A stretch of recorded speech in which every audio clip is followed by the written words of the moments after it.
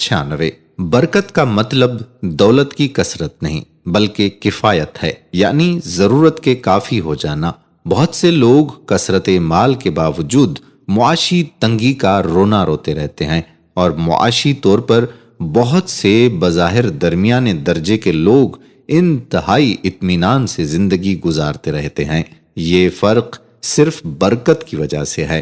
عبادت میں انہماک، اس سے مراد یہ ہے کہ عبادت کے دوران بندے کا دل اور جسم دونوں حاضر رہیں، اللہ کے حضور میں خشوع و خضوع کا پاس رکھے، اللہ کی عظمت ہمیشہ اس کے دل و دماغ میں حاضر رہے۔ حضرت ابو ہریرہ رضی اللہ تعالی عنہ فرماتے ہیں کہ نبی کریم صلی اللہ علیہ وآلہ وسلم نے فرمایا، بلا شبہ اللہ تعالیٰ فرماتا ہے کہ اے ابن آدم، میری عبادت میں منہمک رہو، میں تیرا دل غنا سے بھر دوں گا اور تمہاری محتاجی کا دروازہ بند کر دوں گا۔ اگر تم نے ایسا نہیں کیا تو ہمارے ہاتھوں کو کثرت مشاغل سے بھر دوں گا، اگر تم نے ایسا نہیں کیا تو تمہارے ہاتھوں کو کثرت مشاغل سے بھر دوں گا اور تمہاری محتاجی کا دروازہ بند نہیں کروں گا۔ بحوالہ ابن ماجہ۔ توکل علی اللہ، ارشاد باری تعالیٰ ہے، جو اللہ پر بھروسہ کرے گا تو وہ اس کے لیے کافی ہوگا۔ اللہ اپنا کام پورا کر کے رہتا ہے۔ اللہ نے ہر چیز کے لیے ایک اندازہ یعنی وقت مقرر کر رکھا ہے۔ سورہ طلاق۔ حضرت عمر رضی اللہ تعالی عنہ نے فرمایا کہ رسول اللہ صلی اللہ علیہ وآلہ وسلم نے ارشاد فرمایا، اگر تم حسن و خوبی کے ساتھ اللہ پر توکل کرو تو تمہیں اس طرح رزق دیا جائے گا جس طرح پرندوں کو رزق دیا جاتا ہے۔ وہ صبح کے وقت خالی پیٹ جاتے ہیں اور شام کے وقت آسودہ ہو کر لوٹتے ہیں۔ بحوالہ مسند احمد۔ دوستو، توکل کا مطلب یہ ہرگز نہیں ہے کہ کسب معاش کی تمام کوششوں کو ترک کر دیا جائے اور ہاتھ پر ہاتھ دھرے بیٹھا رہا جائے۔ خود حدیث مذکورہ میں نبی کریم صلی اللہ علیہ وآلہ وسلم نے پرندوں کی مثال پیش کی ہے کہ وہ تلاش رزق میں صبح سویرے نکل جاتے ہیں۔ پرندوں کا صبح سویرے اپنے آشیانوں سے نکلنا ہی ان کی کوشش ہے۔ ان کی انہی کوششوں کی وجہ سے اللہ سبحانہ و تعالی ان کو شام کے وقت آسودہ و سیراب واپس کرتے ہیں۔ لہٰذا اسباب کا اختیار کرنا توکل کے خلاف نہیں ہے، بلکہ اسباب اختیار کرنا عین تقاضۂ شریعت ہے۔ اللہ کے راستے میں خرچ کرنا، اللہ تعالیٰ فرماتے ہیں، اور جو کچھ تم خرچ کرو گے اس کا اجر اس کے پیچھے آئے گا، اور اللہ بہترین رازق ہے۔ دوسری جگہ اللہ تعالیٰ کا فرمان ہے کہ شیطان تمہیں مفلسی سے ڈراتا ہے اور بے حیائی کے کاموں کی ترغیب دیتا ہے، مگر اللہ اپنی طرف سے مغفرت اور فضل، رزق میں کشادگی اور برکت کا وعدہ کرتا ہے۔ اللہ بڑی وسعت والا اور بڑا علم والا ہے۔ سورہ بقرہ آیت نمبر 268۔ حضرت ابو ہریرہ رضی اللہ تعالی عنہ سے روایت ہے، نبی کریم صلی اللہ علیہ وآلہ وسلم نے فرمایا کہ اللہ تعالیٰ فرماتا ہے، اے ابن آدم، خرچ کر، میں تیرے اوپر خرچ کروں گا۔ بحوالہ ابن ماجہ۔ طالب علموں پر خرچ کرنا۔ حضرت انس بن مالک رضی اللہ تعالی عنہ سے منقول ہے کہ رسول اللہ صلی اللہ علیہ وآلہ وسلم کے زمانے میں دو بھائی تھے۔ ایک بھائی رسول اللہ صلی اللہ علیہ وآلہ وسلم کی خدمت اقدس میں علم و معرفت حاصل کرنے آیا کرتا تھا، دوسرا بھائی کسب معاش میں لگا ہوا تھا۔ بڑے بھائی نے نبی کریم صلی اللہ علیہ وآلہ وسلم سے اپنے بھائی کی شکایت کی کہ میرا بھائی کسب معاش میں میرا تعاون نہیں کرتا۔ آپ صلی اللہ علیہ وآلہ وسلم نے ارشاد فرمایا کہ ہو سکتا ہے کہ تمہیں اسی کی برکت سے رزق دیا جاتا ہو۔ بحوالہ ترمذی۔ رشتہ داروں کے ساتھ حسن سلوک۔ حضرت ابو ہریرہ رضی اللہ تعالی عنہ سے روایت ہے کہ رسول اللہ صلی اللہ علیہ وآلہ وسلم نے فرمایا، جسے وسعت رزق اور لمبی عمر کی خواہش ہو اسے رشتہ داروں کے ساتھ اچھا برتاؤ کرنا چاہیے۔ بحوالہ صحیح بخاری۔ حضرت علی بن ابی طالب رضی اللہ تعالی عنہ سے روایت ہے کہ رسول اللہ صلی اللہ علیہ وآلہ وسلم نے فرمایا، جسے لمبی عمر، وسعت رزق اور بری موت سے چھٹکارا پانے کی خواہش ہو اسے اللہ سے ڈرنا چاہیے اور رشتہ داروں کے ساتھ حسن سلوک یعنی صلہ رحمی کرنا چاہیے۔ بحوالہ مسند احمد۔ صلہ رحمی کا جامع مفہوم یہ ہے کہ حسب گنجائش رشتہ داروں کے ساتھ خیر خواہی اور بھلائی کا معاملہ کیا جائے اور انہیں محفوظ رکھا جائے۔ کمزوروں کے ساتھ حسن سلوک۔ نبی کریم صلی اللہ علیہ وآلہ وسلم نے فرمایا، بندوں کو ان کے کمزوروں کی وجہ سے رزق ملتا ہے اور ان کی مدد کی جاتی ہے۔ حضرت مصعب بن سعد رضی اللہ تعالی عنہ سے روایت ہے، وہ کہتے ہیں کہ سعد نے دیکھا کہ انہیں دیگر لوگوں پر فضیلت حاصل ہے تو رسول کریم صلی اللہ علیہ وآلہ وسلم نے ارشاد فرمایا، کمزوروں کے طفیل ہی تم کو رزق ملتا ہے اور تمہاری مدد کی جاتی ہے۔ بحوالہ بخاری۔ رسول اللہ صلی اللہ علیہ وآلہ وسلم نے فرمایا، تم لوگ میری رضا اپنے کمزوروں کے اندر تلاش کرو، کیونکہ تمہیں کمزوروں کی وجہ سے رزق ملتا ہے اور تمہاری مدد کی جاتی ہے۔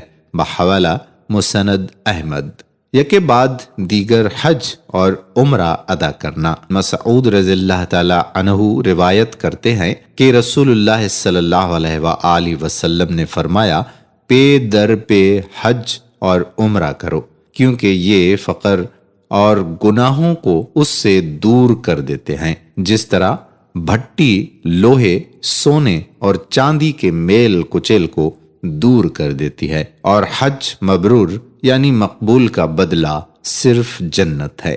مسند احمد۔ اللہ کے راستے میں ہجرت۔ اللہ تعالیٰ کا ارشاد ہے کہ جو کوئی اللہ کی راہ میں ہجرت کرے گا وہ زمین میں بہت سے ٹھکانے اور بڑی وسعت پائے گا۔ حقیقی ہجرت اس وقت ہوگی جب مہاجر کا ارادہ اللہ کا دین قائم کر کے اسے خوش کرنا ہو اور ظالم کافروں کے خلاف مسلمانوں کی مدد کرنی ہو۔ اس قسم کی ہجرت تو مخصوص حالات میں کی جاتی ہے، تاہم ہجرت کی ایک اور صورت ہر وقت انسان کے لیے ضروری ہے، وہ گناہوں کی دنیا سے نیکیوں کے جہان کی طرف منتقل ہونا۔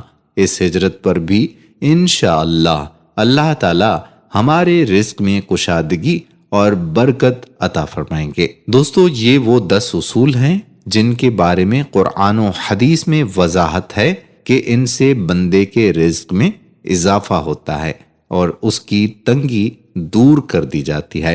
لیکن انسان کو ہمیشہ یہ بات یاد رکھنی چاہیے کہ اصل بے نیاز تو اللہ کی ذات ہے۔ انسان کی بے نیازی یہ ہے کہ وہ اس غنی ذات کے سوا پوری دنیا سے بے نیاز ہو جائے اور یہ سمجھ لے کہ جو کچھ اسے ملے گا اس سے ہی ملے گا۔ غیر کے آگے ہاتھ پھیلانا بیکار ہے۔ خدا کی رزاقیت اور کارسازی کا یقین دلوں کو قناعت و اطمینان کی دولت سے مالا مال کرتا ہے۔ قناعت کرنے والا شخص کسی کے زر و جواہر پر نظر نہیں رکھتا، بلکہ اس کی نگاہ ہمیشہ پروردگار عالم کی شان ربوبیت پر ہی رہتی ہے۔ مال و دولت کی حرص کا خاتمہ نہیں ہوتا، اس لیے قناعت ضروری ہے، کیونکہ یہی باعث سکون اور اطمینان ہے۔ ہمارے پیارے نبی صلی اللہ علیہ وآلہ وسلم کا ارشاد ہے کہ مالداری مال و اسباب کی کثرت کا نام نہیں، بلکہ اصل مالداری دل کی مالداری ہے۔ حضرت ابو ذر رضی اللہ تعالی عنہ روایت کرتے ہیں کہ رسول اللہ صلی اللہ علیہ وآلہ وسلم نے فرمایا، مجھ سے ارشاد فرمایا کہ ابو ذر، تمہارے خیال میں مال کی کثرت کا نام تونگری ہے؟ میں نے عرض کیا، جی ہاں۔ پھر فرمایا، تو تمہارے خیال میں مال کی قلت کا نام محتاجی ہے؟ میں نے کہا، جی ہاں۔ آپ نے فرمایا، استغنا دل کی بے نیازی ہے اور محتاجی دل کی محتاجی ہے۔ بحوالہ فتح الباری۔ دوستو امید کرتے ہیں کہ ہماری آج کی ویڈیو آپ کو ضرور پسند آئی ہوگی۔ اگر ویڈیو پسند آئی ہو تو ہمارے چینل کو سبسکرائب بھی ضرور کر دیجیے گا۔ آنے والی ویڈیو تک ہم آپ سے چاہتے ہیں اجازت۔ اللہ حافظ۔